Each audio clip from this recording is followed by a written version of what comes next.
Assalamualaikum warahmatullahi wabarakatuh. Bismillahirrahmanirrahim. Alhamdulillahi rabbil alamin. Wassalatu wassalamu ala ashrafil anbiya'i wa khatamil mursalin, Sayyidina wa syafi'ina wa habibina wa maulana wa uswatina Muhammad wa ala alihi wa ashabihi wa man sara ala darbihi wastana bi sunnatihi wa ihtada bi hadihi ila yaumiddin. Subhanaka la ilma lana illa ma 'allamtana innaka antal alimul hakim. Rabbi shrah li sadri wa yassir li amri wahlul 'uqdatam min lisani yafqahu qawli. Wa hasbunallahu wa ni'mal wakil wa la haula wa la quwata illa billahil aliyyil azim. Amma ba'd. Bapak Ibu sekalian, jamaah yang dirahmati Allah Subhanahu wa ta'ala. Insyaallah pada malam hari ini kita akan bersama-sama mendengarkan penjelasan ulama kita mengenai ibadah kurban. Harapannya mudah-mudahan setelah kita mendengarkan, hasrat dan keinginan kita untuk memanfaatkan segala fasilitas ibadah yang diberikan oleh Allah kepada kita menggunakannya dengan sebaik-baiknya. Yaqulul musannifu rahimahullahu ta'ala wa nafa'na wa iyyakum bi ulumihi fid dharain amin. Wal udhiyatu syar'an hiya ma yuzbahu minal ibili wal baqari wal ghanami wal ma'iz taqarruban ila Allah ta'ala fi yaumil 'idi wa ayyamit tasyriq. Wa dalilu masyru'iyyatiha qauluhu ta'ala fasalli li rabbika wanhar wal muradu nahrud dhahaya 'alal asahi ba'da salatil 'id. Jadi Bapak Ibu sekalian, kalau kita ingin berbicara tentang ibadah kurban, ada beberapa perkara yang terkait yang penting untuk kita ketahui.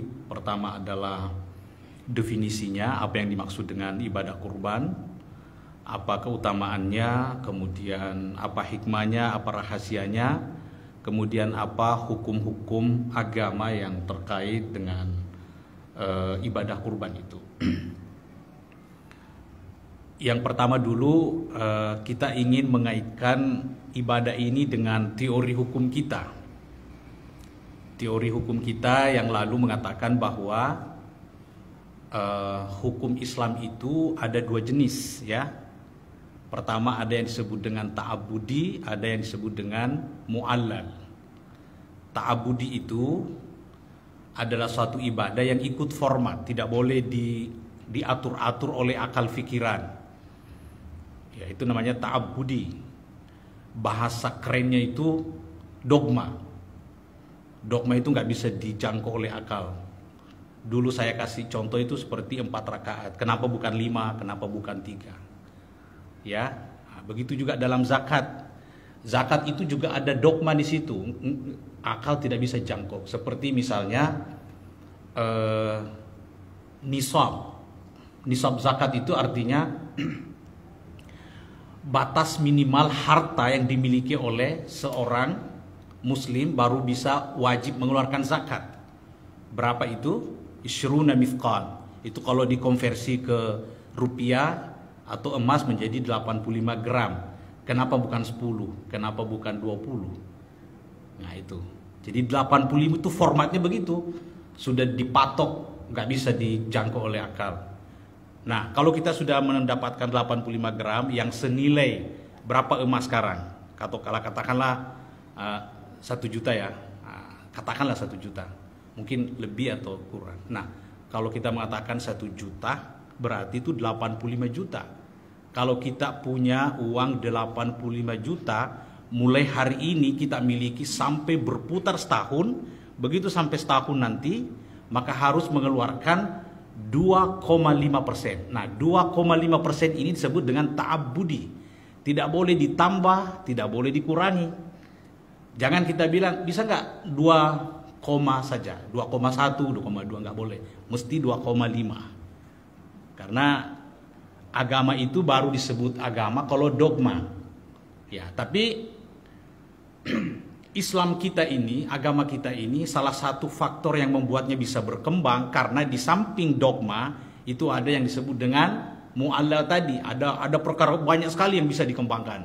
Contoh yang saya dulu sampaikan itu seperti misalnya zakat fitrah, disebut kurma gandum. Itu bisa dikembangkan, bisa dengan beras, bisa pakai jagung karena tergantung apa makanan pokok yang kita makan gitu. Bukan hanya itu, bisa bergeser lagi, bisa nggak pakai uang, bisa. Gitu. Padahal Nabi tidak menyebut dirham dinar, ya. Nah itu ulama kita sudah merumuskan itu, mana perkara yang bisa dikembangkan, mana yang bisa ikut format. Nah, ibadah kurban juga ada dogmanya. Dogmanya apa? Termasuk umurnya. Nah, umurnya itu nggak bisa ditawar-tawar, Pak. Unta itu harus 5 tahun. Kalau nggak cukup 5 tahun, nggak sah. Apalagi? Sapi. Sapi atau kerbau berapa? 2 tahun. Kalau nggak cukup 2 tahun, itu bukan kurban. Nah itu dogma itu namanya. Bisa nggak setahun setengah? Ini sudah bisa, Pak. Enak kalau dimakan, ya kan? Tidak bisa. Itu sudah dipatok begitu. Mengenai umurnya itu harus formatnya sesuai dengan yang disebut oleh Nabi. Bagaimana kalau misalnya kita beli daging beli di pasar daging, nggak usah dipotong, kan sama aja. Yang penting kan tujuannya mau kasih makan, bisa tidak? Ini nggak bisa. Kenapa? Itu dogma. Jadi jangan bilang sama saja beli satu satu kambing misalnya, satu kambing berapa kira-kira biasanya isinya yang normal? Berapa biasanya? Bukan, dagingnya berapa? 15 ya? 15. Pertanyaannya, bisa nggak kita beli daging kambing 15 kilo, baru itu dikatakan sebagai kurban? Nggak bisa, karena yang formatnya harus nyawa dikorbankan, harus disembelih. Itu dia. Atau yang banyak orang pertanyakan, Ustadz, harga sapi sekarang berapa? 14 juta. Ya, 14 juta. Bisa tidak orang misalnya 20 orang, 30 orang kumpul 200.000 rupiah beli sapi 14 juta? Bisa nggak itu dikorbankan? Nggak bisa. Kenapa? Dogma. Kenapa bisa begitu? Ya itu agama.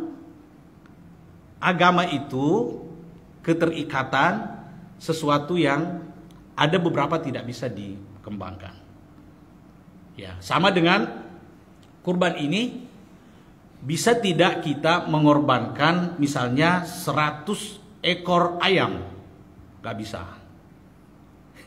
Karena dia punya definisi. Ini wal udhiyatu syar'an, yang dimaksud dengan ibadah kurban secara agama yaitu adalah binatang yang berupa ibil, unta, sapi, domba, kambing. Yang disembelih, ma yuzbahu, bukan dibeli, tapi disembelih, ma yuzbah. Jadi az-zabhu, faktor penyembelihan itu jadi unsur pokok dalam ibadah kurban itu. Tidak boleh diakal-akali. Nah, taqarruban ilallahi ta'ala. Dari sinilah muncul kurban. Karena sebenarnya bahasa Arabnya kurban itu adalah udhiyah. Itu kalau kita hari lebaran Idul Adha kan, Idul Adha. Adha itulah dari situ munculnya udhiyah. Jadi udhiyah binatang kurban. Bukan korban, kurban, ya. Jadi kurban, kalau korban jadi korban, bukan kurban. Jadi udhiyah itu bahasa Arabnya dari Idul Adha. Kenapa dikatakan Adha? Karena pelaksanaannya di pagi hari Adha, di pagi hari duha. Itu. takarruban ilallahi sebagai takarrub, sebagai apa namanya, kedekatan kepada Allah. Bahasa Oginya itu biasa mapangawe ale, ya. Kalau ada Bugis di sini sering dengar mapangawe ale ri fungallah taala. Jadi sebagai proses atau tujuan mendekatkan diri kepada Allah, takarrub. Fi yaumil aidi, pada hari lebaran, berapa? 10 Zulhijjah. Wa ayyamit tasyrik, 11, 12, 13. Jadi hanya 4 hari, Pak. Nah, itu juga dogma. Kalau ada orang menyembelih sebelum salat, nah itu bukan kurban namanya. Pahala juga, tapi jangan bilangi itu kurban. Sama kalau kita kumpul 100 orang, beli sampai 14 juta, 50 ribu, kumpul-kumpul, baru terkumpul 14, itu bagus, tapi jangan bilang itu kurban. Karena kurban itu aturannya kalau sapi berarti 7 orang, 7 keluarga. Ya. Nah, jadi saya misalnya berkumpul dengan 6 keluarga lagi beli sapi. Itu nih, tidak boleh 8 keluarga, tidak boleh 9, nggak bisa diatur-atur. Jadi itu ya, saya mau kaitkan karena ini pengajian kita sebenarnya pengajian teori fikih supaya cara berpikir kita itu mantap. Jadi kalau ada orang bicara oh ini masuknya di kategori ini. Ya. Jadi kalau ada orang bicara tetapi sudah masuk, dia kembangkan pikirannya, sudah masuk di dogma, jangan dibati-bati. Nggak boleh itu dibati-bati orang begitu. Misalnya enggak usah sholat, sudah tidak wajib sholat. Nah itu dia berarti dia sedang menggugat dogma. Enggak usah puasa. Sama dulu orang ketika Nabi meninggal di zaman Abu Bakar, tiba-tiba banyak orang tidak mau bayar zakat. Dia bilang zakat itu sudah berhenti pasca Nabi meninggal. Nah, ini dogma. Dia langgar dogma, makanya diperangi oleh Abu Bakar. Sepatutnya pemerintah Indonesia juga memerangi orang yang tidak mau bayar zakat. Kan saya sudah sampaikan dulu. Berapa? 400 triliun, Pak. Kita punya potensi zakat itu 400 triliun. Yang terkumpul itu hanya 15 triliun. Berarti banyak sekali orang kaya tidak membayar zakatnya. Sepatutnya ini diperangi oleh pemerintah. Seperti Abu Bakar. Umar bin Abdul Aziz itu hanya 2,5 tahun. Dia sulap rakyatnya menjadi dari penerima menjadi pemberi zakat. Tuh bayangkan. Jadi sebenarnya kalau zakat ini dikelola dengan baik, kita tidak perlu menikmati kemiskinan. Jadi kemiskinan itu bukan takdir, tapi karena kita sendiri yang menjadikan kita miskin. Karena konsep-konsep Islam itu sangat paripurna, sangat lengkap untuk membuat kita menjadi rakyat, menjadi warga yang berdaya. Tapi karena pengelolaannya nggak bagus, ya termasuklah persoalan transparansi, transparansi. Kenapa ada orang tidak mau bayar zakat? Karena persoalan transparansi. Dia bilang, nanti wisala bina seduye misalnya. Jadi itu salah satu faktornya lah kenapa banyak. Nah, padahal kalau bagus digitalisasinya, setiap orang bayar bisa ngecek di mana saja kan, bisa dicek. Oh ini sudah masuk nama saya kan tidak ada begitu sekarang. Ada kan? Nggak ada kan? Nah karena tidak ada begitu orang malas bayar zakat. Nah kalau diatur sedapat mungkin dan ada hukumannya, itu saya kira tidak usah 400 lah, 100 triliun itu kan lumayan banyak itu. Nah sekarang kita lanjut pada udhiyah. Jadi begitu Pak ya. Jadi di dalam ibadah kurban itu ada beberapa perkara yang tidak bisa diganggu gugat. Karena kalau dikembangkan itu berarti sudah bukan kurban namanya. Ya. Jadi apa namanya? Ayam berapapun banyaknya dipotong itu bukan kurban namanya. Tapi bermanfaat. Tapi bukan kurban. Kalau mungkin kurban berarti kalau bukan unta, sapi, kerbau, domba, kambing. Selain ini yang disebut dengan al-an'am, binatang ternak yang bisa menjadi binatang kurban.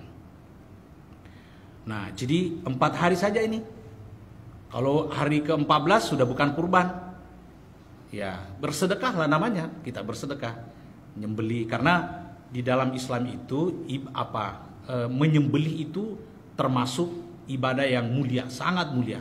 Jadi tidak usah misalnya tidak perlu misalnya berkurban. Tapi menyembelih sendiri itu adalah satu ibadah mulia sekali di dalam Islam. Menyembelih baru kita bagi-bagi kepada kepada orang fakir miskin dan teman-teman dan sanak keluarga. Nah, apa dalilnya? Ya, karena setiap hukum itu harus ada dalilnya. Nah, ini teori kedua. Setiap ada hukum di dalam Islam pasti cari dalilnya, Pak. Kemarin saya sudah bicara tentang sumber dalil itu, sumber hukum ada 10 kan. Jadi kalau orang ulama bicara tentang hukum itu nggak pernah lepas dari 10 itu. Nah, yang menarik kan waktu itu tidak ada dalil yang disebut dengan at-tarku. At-tarku itu Nabi meninggalkan satu perkara lalu tiba-tiba tidak bisa dilakukan, tidak masuk itu, nggak pernah masuk. Jadi kalau ada yang kasih masuk itu dia bikin bid'ah. Iya. Jadi kalau ada yang nambah-nambah dalil itu yang sudah diajarkan ulama kita sejak dulu sampai sekarang tuh nggak boleh ada yang nambah-nambah itu. Kalau ada yang nambah berarti dia buat bid'ah. Termasuk kalau ada orang mengatakan segala sesuatu yang tidak pernah dilakukan oleh Rasulullah tidak boleh dilakukan, itu artinya dia sedang membuat bid'ah karena itu nggak pernah terjadi dalam daftar dalil hukum. Nah, dalilnya itu surah paling pendek di dalam Al-Quran. Apa itu? Surat Al-Kautsar, kan? A'udzubillahi minasyaitonirrajim. Bismillahirrahmanirrahim. Inna a'tainakal kautsar fasalli li rabbika wanhar inna syani'aka huwal abtar. Inna a'tainakal kautsar. Kami telah memberikanmu Muhammad al-Kautsar. Al-Kautsar ini apa artinya? Ada dua artinya. Pertama adalah telaga. Telaga di hari kiamat itu nanti itu yang akan menjadi sumber minuman bagi orang-orang yang selalu berselawat kepada Rasulullah SAW. Jadi orang-orang tertentu. Jadi Al-Kautsar itu ada telaga khusus yang memang diciptakan oleh Allah di hari kiamat untuk ditempati untuk meminum. Itu Al-Kautsar. Tapi ada ulama mengatakan yang dimaksud Al-Kautsar itu adalah kebaikan yang melimpah. Ya. Kebaikan yang melimpah. Itu yang disebut dengan, jadi dua tafsirnya Al-Kautsar. Nah, fasalli li rabbika wanhar, maka salatlah, tunaikanlah salat li rabbika bagi Tuhanmu, wanhar, dan berkurbanlah. Nah, ini fasalli li rabbika itu tafsirnya, coba ini yang disebut dengan, dulu saya mengatakan Al-Quran, ayat Al-Quran itu kan berlapis ya. Nah, ini kalau kita punya waktu banyak, ayat Al-Quran itu berlapis karena ada terjemahnya, ada tafsirnya, ada ta'wilnya, ada ta'lilnya, ada taksidnya. Jadi kalau orang mengatakan fasalli, salatlah, itu terjemah. Apa yang dimaksud dengan salat? Yang dimaksud itu adalah salat Idul Adha. Nah, itu sudah tafsir. Karena tidak disebut Idul Adha di sini. Di sini ayat dia mengatakan fasalli Idul Adha. Kan dia cuma bilang fasalli, berarti terjemahannya salat itu ya salat. Nah, orang kalau nggak paham tafsir bingung. Nah, padahal yang dimaksud adalah fasalli, salat Idul Adha di situ. Wanhar, dan berkurbanlah. Inna syani'aka huwal abtar. Sesungguhnya orang-orang yang mencelahmu, orang-orang yang mengejek kamu Muhammad, dialah sesungguhnya yang terputus dengannya rahmat Allah. Karena ini ayat ini turun berkaitan dengan orang-orang yang ketika anaknya Nabi Muhammad Al-Qasim meninggal, dia bilang, wah itu Muhammad lagi berduka, itu artinya sedang dibenci oleh Allah. Nah, itu ayat ini turun untuk menegaskan bahwa tidak usah kau bati-bati itu Muhammad. Inna syani'aka huwal abtar. Sesungguhnya mereka lah, kalau mereka mengatakan kamu ini, dia yang sebenarnya itu yang mengalami itu. Ya. Nah, itu salah satu sumbernya. Jadi itu dalil. Jadi kita harus tekankan bahwa ulama kita itu tidak ngomong sembarangan. Setiap ada penjelasan hukumnya itu pasti dalilnya. Kalau kita mau tahu ya belajar. Tapi yakin bahwa tidak ada satu ulama di dunia ini memberikan penjelasan hukum tanpa basis dalil. Dan dalil itu saya sudah kasih tahu tadi. Tidak pernah lepas dari 10 itu, bahkan lebih. Nah, itu ayatnya. Sekarang kita dengarkan apa ayat hadisnya. Warawa Anas radhiyallahu anhu anna Rasulullah sallallahu kana yudahi bi kabshaini. Qala Anas wa ana udahi bihima. Wa fi riwayah dhaha bi kabshaini amlahaini aqranaini dzabahuma bi yadihi wa samma wa kabbara wa wada'a rijlahu ala sifahihima. Nah, ini hadisnya. Hadisnya itu yang meriwayatkan itu Anas bin Malik. Oke. Anas ini adalah pembantu Rasulullah sallallahu alaihi wasallam, baru 10 tahun diserahkan oleh ibunya kepada Rasulullah sallallahu alaihi wasallam. Ya. Nah, itu yang cerita. Jadi yang memberikan riwayat ini orang dekat Rasulullah sallallahu alaihi wasallam. Dia mengatakan sesungguhnya Rasulullah sallallahu alaihi wasallam berkurban dengan 2 kibas domba. Ya. Dan Anas mengatakan saya pun melakukannya. Wa ana udahi bihima. Ya. Dalam sebuah riwayat dhaha bi kabshaini amlahaini aqranaini. Nah, ini bercerita tentang sifat kibas yang dikurbankan oleh Nabi. Dia mengatakan Nabi menyembelih binatang kurban amlahaini. Nah, ini amlahaini. Amlahaini ada 3 pengertiannya. Ada yang mengatakan itu kibas itu putih, tidak ada campur warnanya. Maksudnya itu putih 100%. Ada yang mengatakan amlahaini itu artinya lebih banyak putihnya, ada juga hitamnya. Ada yang mengatakan kekuning-kuningan. Nah, itu yang dimaksud dengan tafsir. Nah, Bapak Ibu sekalian, itu kan saya dulu pernah mengatakan bahwa salah satu ilmu atau bahan yang harus dimiliki oleh seorang ulama kalau mau memberikan penjelasan hukum, dia harus menguasai sekitar 500 ayat hukum di dalam Quran. Jadi tidak semua ayat di dalam Quran itu berkaitan dengan hukum. Nah, kalau bicara hukum itu 500. Kalau hadis itu kan ribuan, ratus hadis. Tapi yang harus ulama kita sudah menghitungnya, kalau hadis yang perlu dikuasai itu hanya sekitar 4.000. 4.000 hadis, Pak, harus dikuasai.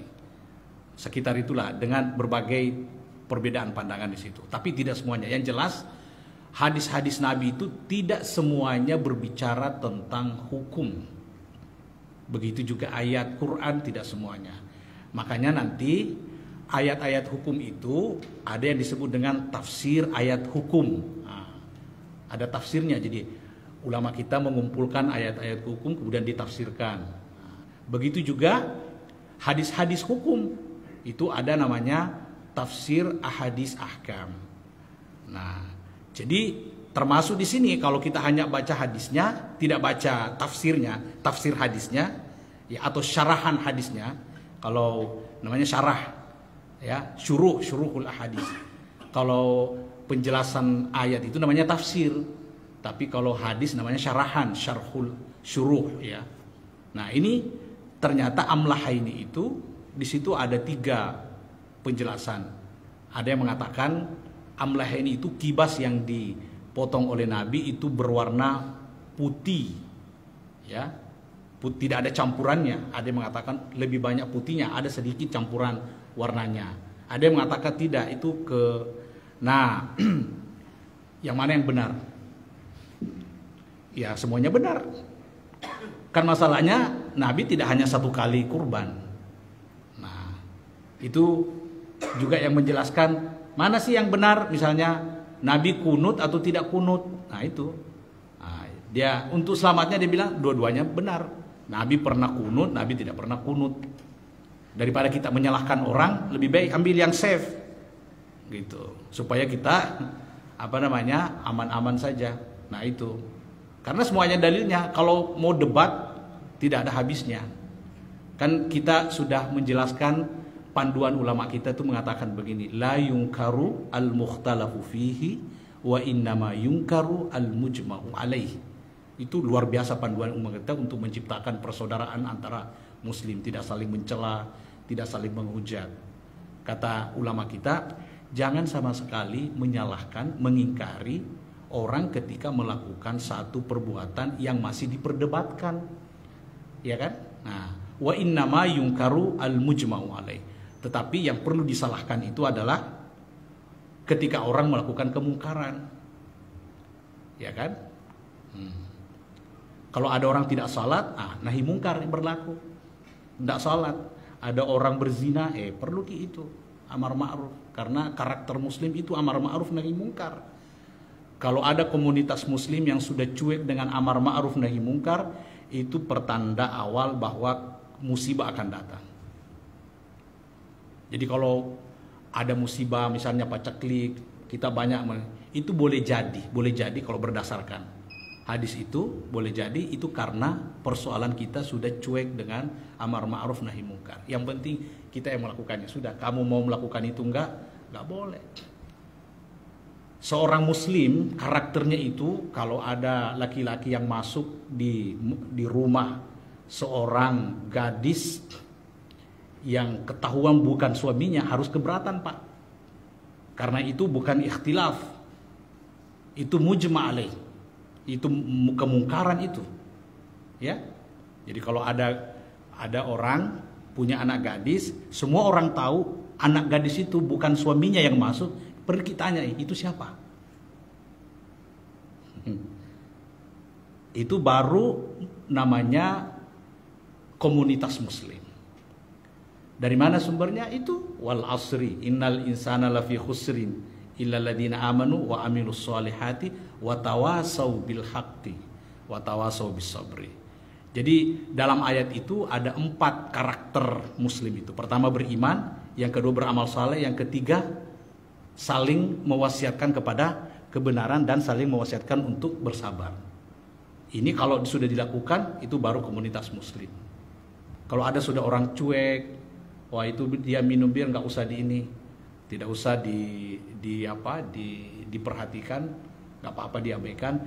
Kata Rasulullah SAW, itu salah satu pemicu musibah yang Allah akan turunkan kepada kita. Jadi kita introspeksi diri. Jangan-jangan komunitas kita di pasar kita ini banyak kemungkaran yang terjadi, kita diam. Jangan diam. Itu musibah akan datang. Jadi kalau kita lihat ada orang nggak salat, kita pergi ajak, Pak, kenapa kita tidak salat? Ya. Tapi ingat, kalau dia orangnya marah-marah, jangan dulu. Ya. Jadi amar ma'ruf itu ada juga kode etiknya. Ya. Lihat orangnya, nanti misalnya lagi enak, baru ajak. Tapi kalau lagi tidak laku-laku jualannya, baru kita datang, bisa-bisa hantam ki, kan? Jadi amar ma'ruf, Bapak Ibu sekalian, itu juga ada kode etiknya. Amar ma'ruf itu nahi mungkar. Kalau amar ma'ruf nahi mungkar kita lakukan dan kita prediksi mudaratnya lebih banyak, jangan lakukan dulu. Jangan lakukan dulu. Ada contoh menarik dari Rasulullah itu.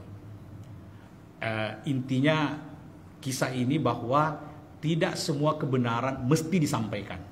Itu ini teori bagus lagi ini.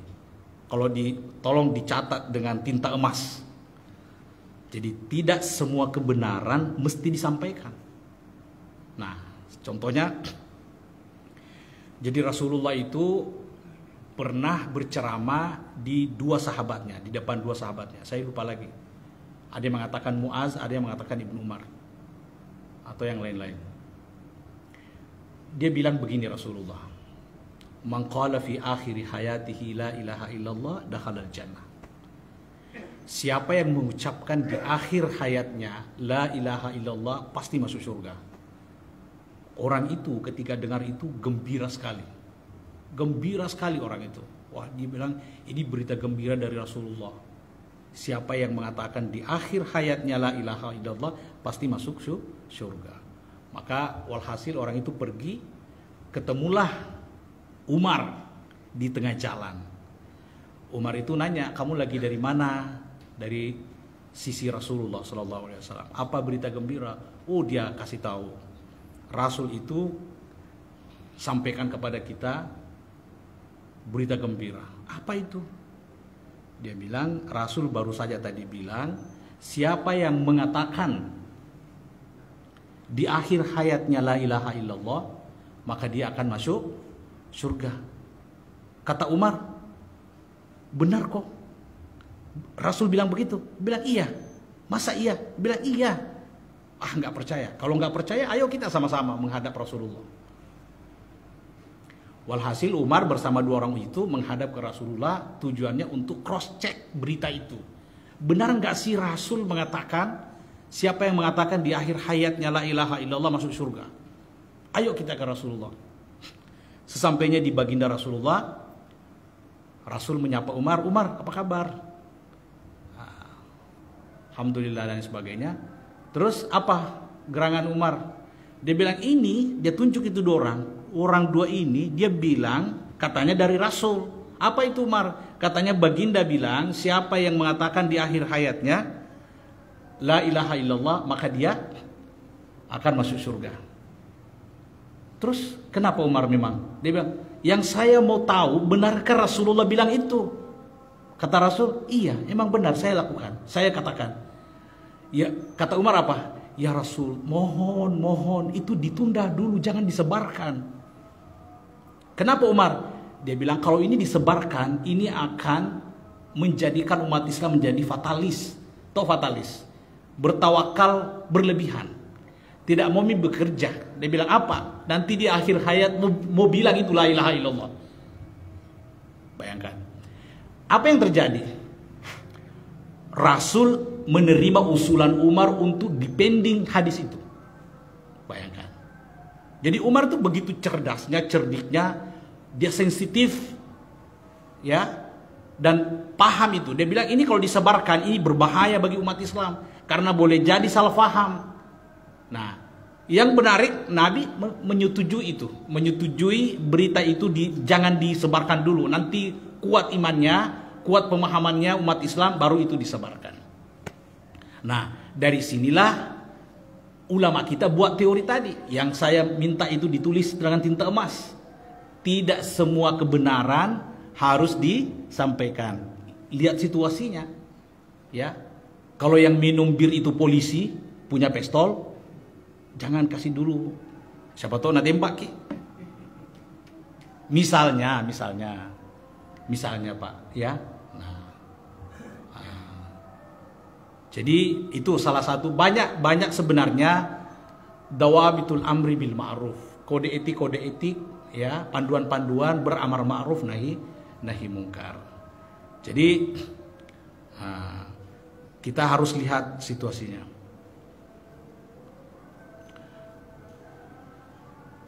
Jadi itu ya. Fadzaba akranaini, bertanduk. Nah, itu kalau kita mau ikut Rasul, ya, berarti kita harus beli binatang. Kalau misalnya kambing kibas, berarti warnanya putih, kemudian bertanduk. Haruskah bertanduk? Tidak mesti. Nah, ini harus tidak mesti bertanduk, hanya sunnah saja. Zabahahuma biyadihi, dia baginda menyembelihnya dengan tangannya, dengan dirinya sendiri. Haruskah menyembelih kurban kita dengan diri kita sendiri? Sunnah kalau mampu dan bisa menyembelih.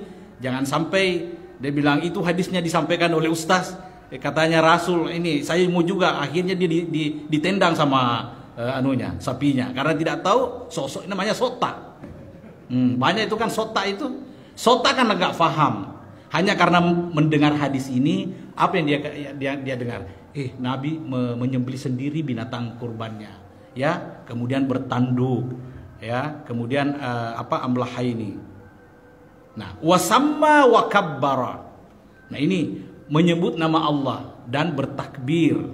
Nah, ini juga ada ada perkataan ulama kita juga di sini. Ya, makanya kalau baca hadis itu ada ilmunya. Karena jangan sampai kita hanya karena semangat, oh Nabi melakukan ini, saya juga mau melakukannya. Dia meyakini itu wajib, padahal boleh jadi itu hanya sunnah, ada situasinya dan lain sebagainya. Ya.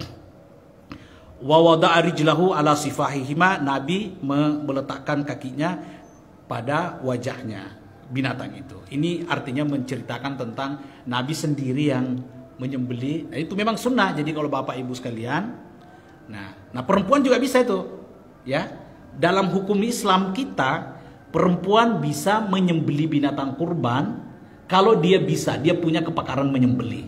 Tidak mesti laki-laki. Nah, jangan sampai ada perempuan yang jangan, tidak boleh, padahal bisa. Daripada ada laki-laki tapi tidak tahu, nah itu bisa. Jadi itu saya kira ininya.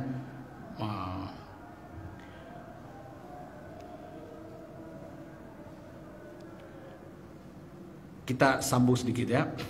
Wal udhiyatu ihya'un li sunnati Ibrahim alaihi salatu wassalam alladzi ibtalahu Allah taala fatalaba minhu zabha fatuliba minhu zabhu ibnihi Ismail famtasal al-amra wa syara' fit tanfil. Jadi ini bicara tentang sejarah ibadah kurban itu. Sesungguhnya itu adalah napak tilas kepada sunnah Nabi Ibrahim yang sering kali kita dengarkan kalau ada orang khutbah tentang Idul Adha. Jadi udhiyah itu sesungguhnya sejarahnya itu adalah menghidupkan kembali sunnah Ibrahim yang waktu itu dia melihat dalam mimpinya Nabi menyuruhnya untuk berkurban. Siapa yang dikurbankan? Anaknya kan. Nah, kemudian begitu dia mau lakukan, mau eksekusi mimpinya itu, kemudian datanglah Jibril menggantinya dengan kibash. Nah, ini yang saya sebut tadi. Kenapa ternyata tidak boleh diganti dengan